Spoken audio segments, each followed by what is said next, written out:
Sistema sa pagboto sa Lunes, October 30, inilatag na ng COMELEC. Nagsagawa rin ng mock elections. Makibalita tayo live kay Paul Hernandez ng GMA Regional TV, Balitang Southern Tagalog. Paul?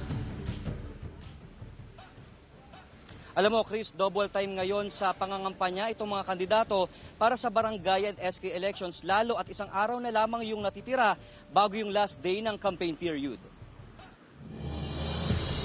Ipinakita ng COMELEC Iloilo City ang proseso sa pagboto sa isinagawang barangay and SK mock elections kahapon sa Iloilo Central Elementary School. Hindi kagaya noong nakaraang national and local elections kung saan automated ang pagboto, sa Lunes ay kailangang isulat ng botante sa balota ang pangalan ng kandidatong nais iboto. Samantala, umabot sa 120 campaign materials ang binaklas ng COMELEC Iloilo City sa isinagawang offline baklas sa 7 mga barangay sa lungsod na nakapaskil sa hindi designated posting area.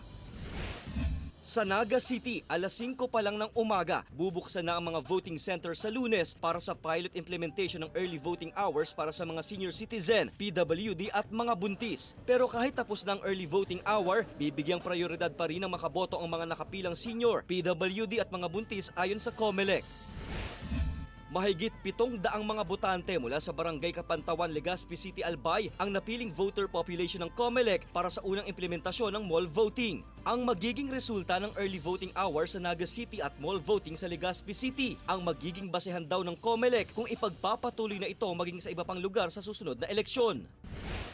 Sa Batangas City, isinagawa na ng City Treasurer's Office ang rechecking ng mga balota. Activated na rin ng COMELEC Online Precinct Finder para mas mapabilis ang paghahanap ng mga botante sa kanilang mga presinto. Ilagay lang ang mga hinihinging impormasyon gaya ng pangalan, petsa ng kaarawan at lugar kung saan nakarehistro.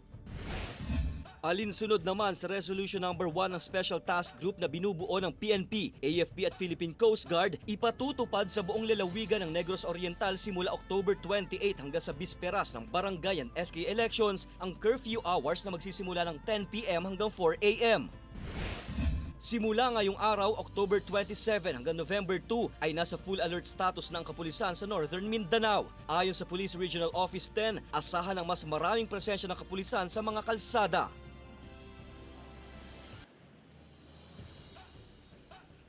Chris, huling araw ngayon ng offline baklas ng COMELEC Batangas City at ayon sa kanila, nitong mga nakakarang araw ay umabot na raw sa more or less 15 kilos yung mga campaign posters na nakolekta nila. Ayon naman sa COMELEC Batangas Province, bumaba na raw yan ng 80% kumpara noong mga nakakarang eleksyon. Yan muna ang latest mula rito sa Batangas City.